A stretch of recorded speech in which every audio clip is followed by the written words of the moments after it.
This video needs no introduction. It found its own way onto the screens of millions, slipping through news feeds and unconscious swipes of the thumb. In just a few short hours, the image flooded social media: Instagram, TikTok, Twitter, Facebook. Not for entertainment, not out of curiosity, but because it was impossible to look away. A face appears in the frame, no longer intact, one eye darkened and swollen, a cheek bruised, marked deeply, like the imprint of rage unleashed without mercy. There are no stage lights, no courtroom, just a human being standing before the camera, carrying on his face the consequences of the past. The man is not a stranger. He is the one who pulled the trigger 5 years ago. The one who took Pop Smoke's life when he was only 20 years old, just as his career was beginning to burn bright. A single gunshot echoed through the night, and from that moment on, everything changed forever. What sent chills down the spines of millions was not only the injuries, but the way he stared straight into the camera. No avoidance, no lowered head, no trace of remorse. He filmed the video himself, posted it himself, let the entire world witness this moment, and then in a voice disturbingly calm, he said he had no regrets, that people die every day. In that instant, the atmosphere across social media shifted. The emotion was no longer simple curiosity or anger. It was the reopening of old wounds, pain that had never truly healed. And in the minds of millions, one question began to echo. Who did this to him? And why did this moment take so long to arrive? Within hours, the video was no longer just a single clip. It became a wave, shared from one person to another, without captions, without explanation. None were needed. Everyone understood. The numbers kept rising. Views piled up. Comments poured in like an uncontrollable current. But what mattered most was not the algorithm. It was human emotion. Most viewers expressed no sympathy. There were no words of concern, no worry. Instead came short, cold phrases, repeated again and again. It was only a matter of time, as if 5 years of waiting had collapsed into a single moment. This was not joy. It was release. The feeling of people who had witnessed a life taken too early, a sentence too light, and a man responsible for it all, walking free, as if nothing had happened. Somehow they looked at his bruised face and saw something they had waited a long time for. Karma. Social media was no longer just a place to share information. It became a space where collective emotion spoke. Those who had never met Pop Smoke still felt as if they had lost a piece of memory. Those who grew up with his music watched the video as if it spoke the anger they had never been able to voice. And amid countless opposing opinions, one quiet thought spread steadily. There are things time cannot erase. There are actions that, sooner or later, return to find the right person, at the right moment, in ways no one can predict. When the surge of emotion finally settled, a colder truth began to surface. That truth was not in the viral video, but buried inside legal records. The man who pulled the trigger that night was only 15 years old, a child, by the definition of the law. And that single detail shaped everything that followed. He was not tried as an adult. He did not face a sentence that would consume the rest of his life. The justice system viewed him as someone to be rehabilitated, not punished. On paper, the sentence sounded severe, 50 years to life. But reality told a very different story. California law limits the incarceration of juvenile offenders until the age of 25. And what does that mean? It means one life was taken forever, while the person responsible paid with barely 4 years behind bars. 4 years for a gunshot in the night. 4 years for a dream cut short before it could fully take shape. 4 years for a pain a family would carry for the rest of their lives. For many, this was no longer mercy. It was an imbalance too great to accept. Not because they craved revenge, but because they could not comprehend how a human life could be valued so cheaply. Every time the name Pop Smoke is spoken, That question resurfaces in silence. How can 4 years ever balance an entire lifetime? And it was that absence of justice that fueled a quiet rage, smoldering for years, waiting for a moment to ignite. Before he became a name known across the world, Pop Smoke was first and foremost a human being. A young man born and raised in Brooklyn, where life is never easy, where each day is a test of resilience and will. He did not emerge from spotlight and privilege. He came from streets that were rough, loud, and unforgiving. Pop Smoke carried a dream shared by millions of young people: to be seen, to be heard, to escape the limits imposed by circumstance. But what set him apart was not only his unmistakable gravelly voice, but his presence. When Pop Smoke spoke through his music, listeners felt an entire world behind it: fear, pride, and an unyielding drive to rise above whatever tried to hold him down. Beyond the music, Pop Smoke was simply a young man. He liked to laugh. He valued his friends. He savored ordinary moments, one knowing they might not last forever. To his family, he was hope. To his neighborhood, he was proof that escape from darkness was possible. To his fans, he became the voice of a generation trying to survive between pressure and ambition. That is why, when Pop Smoke was taken, the loss went far beyond an artist. The world lost an unfinished story, a life that never had the chance to fully unfold.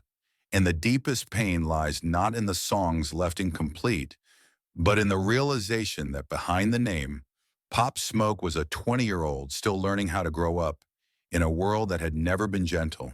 At that moment in time, Pop Smoke was no longer just a rising name.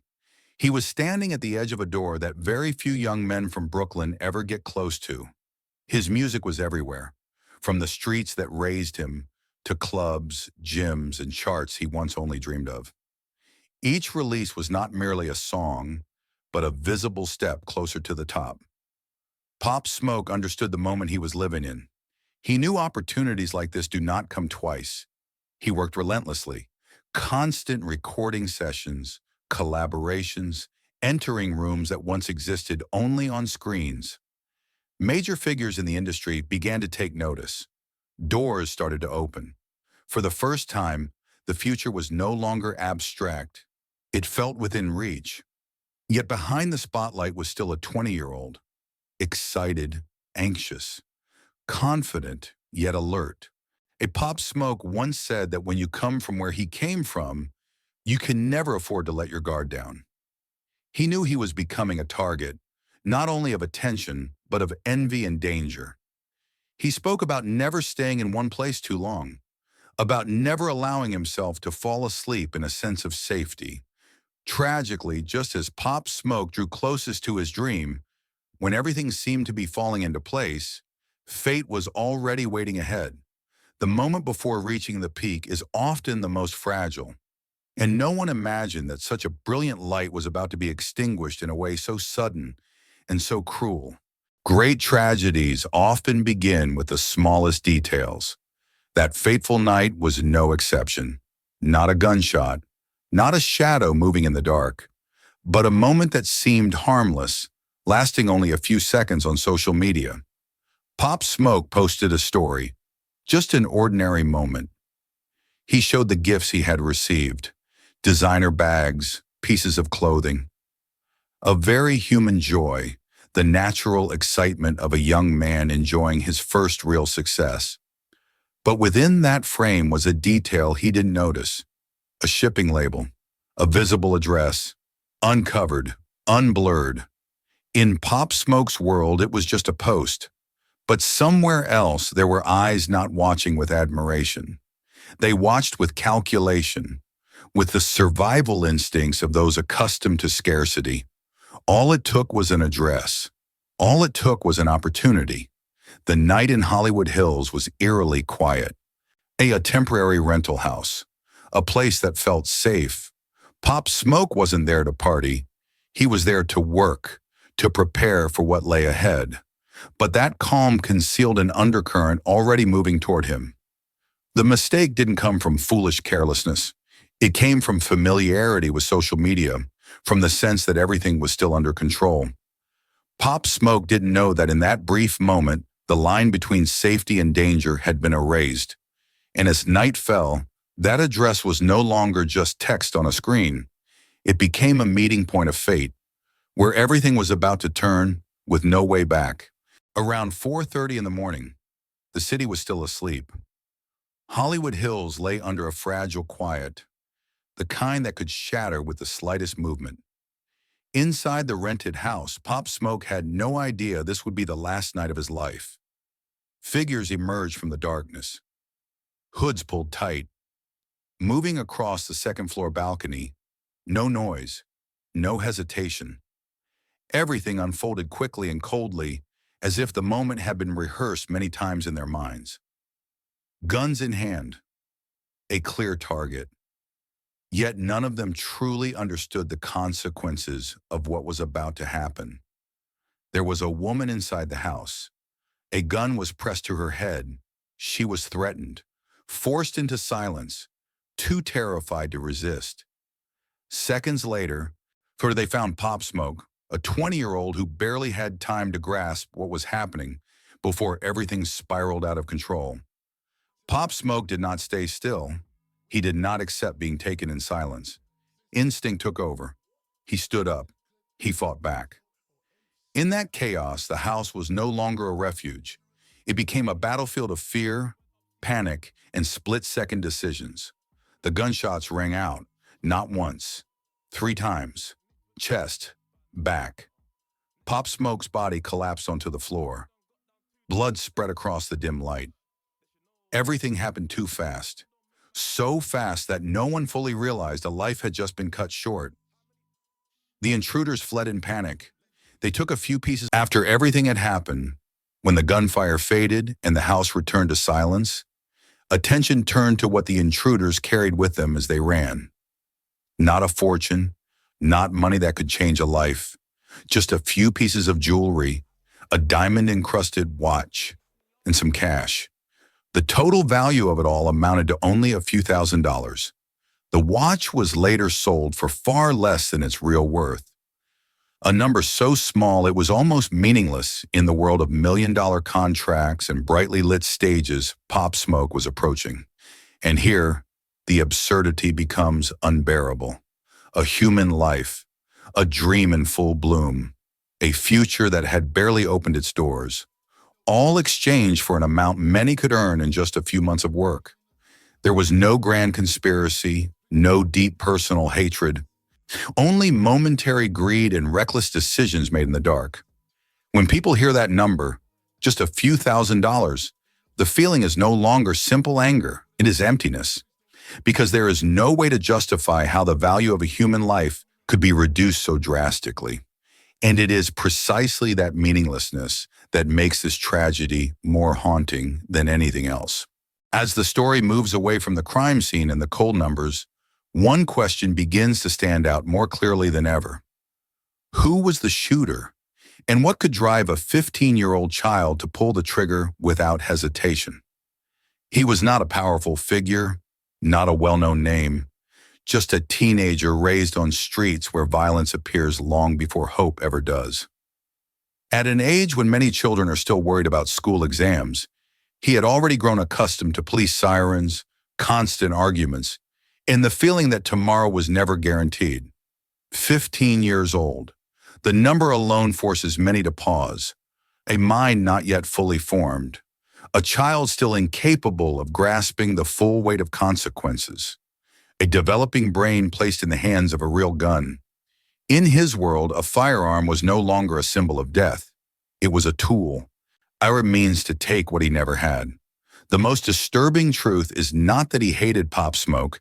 In reality, he did not even know who Pop Smoke was. To him, this was not an artist, not a human being standing on the edge of a bright future, just a target in what was meant to be a quick robbery. It is that absence of recognition, that emotional distance, which makes the story feel so cold.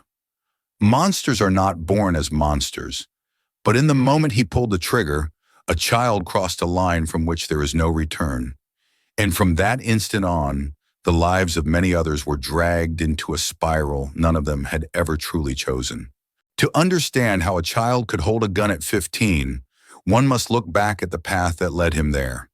His childhood did not begin with peaceful mornings or full family dinners. It began with fracture, an absent father, a mother struggling to survive, a home that was not a refuge, but a place of constant tension where raised voices were more familiar than comfort. Growing up in that environment, violence stopped feeling abnormal. It appeared daily, on the streets, in adult conversations, in the way conflicts were resolved. When a child witnesses violence long enough, they learn to see it as normal. Not because they choose to, but because no one teaches them anything else. School failed to hold him. Discipline came and went, but guidance never truly arrived. Suspensions, early encounters with the justice system. Over time, he became familiar with being labeled. And when society treats a child like a problem, that child eventually begins to live up to the label. In his world, respect did not come from words. It came from fear. Safety did not come from the law. It came from standing beside those who were like him. Violence became a language. Guns became symbols of power. And day by day, the line between right and wrong eroded until an irreversible decision was made in the darkness. Understanding that childhood does not erase the crime, but it reveals that this tragedy did not begin at the moment the trigger was pulled. It had been forming long before, in a childhood lacking protection, lacking choices, and lacking another path forward. The question that troubles people most is not who pulled the trigger, but why the act felt so easy. In that fatal moment, there was no personal hatred, no deep motive, only a decision made in seconds by a mind that had never been taught how to stop. At 15, the human brain is still developing. Impulse control is weak. The ability to see long-term consequences is limited. When a child like that is placed in a violent environment, where guns are more familiar than guidance, survival instincts override everything else. In the shooter's mind, there was no concept of a ruined future, only the need to control the situation immediately. His environment taught him that weakness was dangerous, that hesitation meant failure. When Pop Smoke resisted, the fragile sense of order in the shooter's mind collapsed. Fear turned into panic. Panic turned into action, and the gun in his hand became the only escape he knew. The most frightening part lies in the emotional numbness that followed. Not because the shooter was born cruel, but because he was never taught how to place himself in someone else's position. In the world he grew up in, death was routine. People died and disappeared. There was no time to mourn for long. That normalization of death dulled emotion. So when the gunshots rang out, the shooter did not feel the moment a life ended. Only later, when it was already too late, did society begin searching for answers. But the bitter truth is that this was not a single explosive moment. It was the result of years of psychological buildup, environment, and emotional After being released from juvenile detention, many assumed the shooter would choose silence, disappear, live quietly, carry the past as a burden never spoken of again. But what followed was the complete opposite. He appeared in front of cameras, on podcasts, in long-form interviews, sitting there facing the host, speaking about the case as if recalling an old memory. No trembling voice, no hesitation, no visible sign of someone who had carried another person's death with him for the rest of his life. When asked about that night, he used dry, detached language, calling it a robbery, a mistake, a situation that got out of control. When asked whether he felt regret, his answer left the online world stunned. He said he did not regret it, that people die every day, that Pop Smoke rapped about street life, so this was simply part of reality. Those words did more than shock. They cut straight into the pain of millions, not because of legal facts, but because of the complete absence of empathy. For Pop Smoke's family, it was another wound reopened. For fans, it felt like an insult, as if a human life had been reduced to a story to be told, content to generate views. That podcast spread almost as quickly as the later video of his bruised face, but this time, not out of curiosity, out of outrage. Because when someone can sit calmly and speak about taking another person's life without their voice breaking even once, society is forced to confront a darker question. What happens when punishment is not followed by awakening? And are there wounds that time and freedom? The reaction did not remain confined to social media. It reached deep into the hip-hop community, where Pop Smoke had been seen as Brooklyn's next pride. Many artists spoke up, not to argue, but to protect the memory of someone who was gone. They spoke about respect for the dead, about the boundary between telling a story and exploiting pain. In hip-hop, where truth is often spoken bluntly, silence itself can sometimes be a form of protest. For Pop Smoke's family, the pain took on a different shape. His mother rarely spoke, but when she did, her words were devastating. She spoke of a son before an artist, a young man with dreams, unfinished plans, and evenings spent calling home. Interviews and remorse-free statements did not simply reopen old memories. They tore open wounds that had never fully healed. And the hip-hop community and Pop Smoke's family met at the same point. They were not seeking revenge. They were seeking respect. Respect for a life that was lost. Respect for the pain that remained. And in that wave of reaction, it became clear that some losses never belong to the past. They linger, quiet but persistent, in words, in music, and in the heavy silence of those left behind. Then that video appeared, without warning, without explanation, just a shaky frame, a distorted face, and fresh bruises. In the first moments, no one was certain what they were seeing, but after a few seconds, everyone understood. Something had happened, and it was not minor. The video spread at a dizzying speed, faster than verification could keep up. People replayed it over and over, analyzing every detail. The eyes, the voice, the way he held the phone.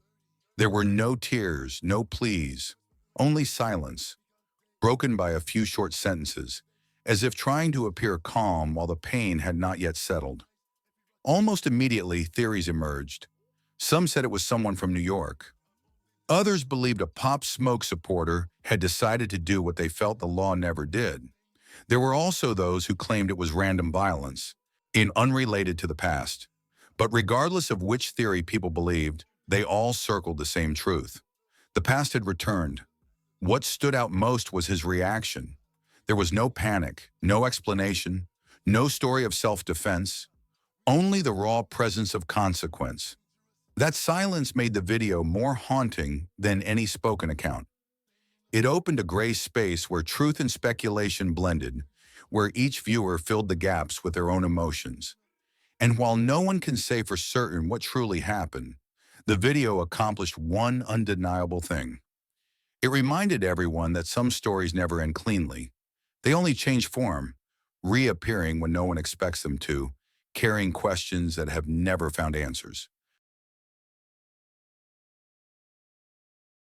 The question that unsettled many was not that violence had occurred, but why the crowd reacted with a sense of grim satisfaction. Not everyone felt joy, but many exhaled in relief, as if a pressure that had built up for years had finally been released. This was not a desire to see more pain. It was the result of helplessness left unresolved for too long. When a shocking death occurs and the punishment feels disproportionate, society creates a vacuum of justice. Inside that vacuum, emotions are no longer guided by reason, but by instinct. People begin searching for balance wherever they believe it might exist. The crowd's reaction was not born of a love for violence. It came from seeing a visible consequence for the first time in years. Seeing that actions did not simply disappear into silence. Seeing that something had returned, right or wrong. In social psychology, when the law fails to provide closure, emotions will seek their own release. Yet that satisfaction was fragile. It arrived quickly and faded just as fast, leaving behind an uncomfortable question. Was this truly justice or merely a momentary relief for collective anger? And when emotions settle, what remains is not fulfillment, but emptiness, reminding us that no reaction of the crowd can ever replace real justice. Within this story, two systems exist side by side, parallel but never truly touching. One is the law, the other is the street.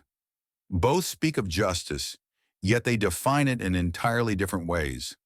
The law is built on statutes, age limits, procedures, and boundaries. It views people through records, timelines, and the potential for rehabilitation. In a courtroom, everything must be measured by reason. Sentences are not designed to satisfy emotion, but to comply with legal structure. For the law, the story ends when the trial concludes. The street does not function that way. The street remembers through emotion, through pain that has never been soothed. For those who live with Pop Smoke's music, for families shaped by violence, the story does not end with a verdict. It continues to live in memory, in anger, and in the feeling that something has never been fully returned to its rightful place. These two systems do not speak to each other. When the law declares closure, the street declares insufficiency. And it is within that gap that dangerous moments emerge, when people begin to assume the right to judge, not out of cruelty, but because they no longer believe a single system can carry the weight of all that pain. Between these two parallel forms of justice, human beings become the fragile point of intersection, and the lingering question is not who is right or wrong, but how many more tragedies must occur before both systems learn how to listen to one another.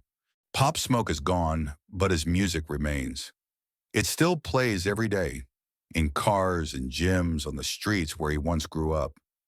That deep, gravelly voice still makes people stop and listen, as if he never truly disappeared. Each song is no longer just sound, but memory, emotion, and a piece of youth that many entrusted to it. Pop Smoke's legacy is not measured by chart positions or the number of hits. It lies in how he reshaped the sound of an entire city. Brooklyn drill stepped from local streets onto the global stage. From regional slang to an international voice, he achieved that in less than a year of fame, when everything was still ahead of him. Listening to Pop Smoke now feels different. There is pride, regret, and a quiet sadness. Because every verse reminds listeners that he was once here, that he lived fully for his music, and that he believed he still had time. Pop Smoke never got the chance to finish telling his story, but his music tells it for him, and as long as those songs continue to play, the name Pop Smoke remains alive, not as a tragedy, but as an indelible mark on hip-hop culture. This story ends without a winner. Pop Smoke lost his life before he had the chance to fully live his youth. His family carries a pain that will never fade. His fans carry regret, and the shooter carries a past that cannot be erased, even beyond prison walls. Violence always has a price. Sometimes it is paid immediately. Sometimes it arrives later, quietly, but it never disappears. Arrogance, words without remorse, the belief that consequences have been escaped. All of it only keeps the cycle of tragedy turning, not because fate is cruel, but because people refuse to stop. The story of Pop Smoke is not just a criminal case. It is a reminder of what happens when violence becomes a common language, when human life is diminished, and when justice is insufficient to heal. Every side loses. No one is truly set free. And when the music fades, when the videos stop circulating, what remains is a question for all of us. How many more tragedies must occur before we understand that the cost of violence is always greater than anything it ever promises to deliver?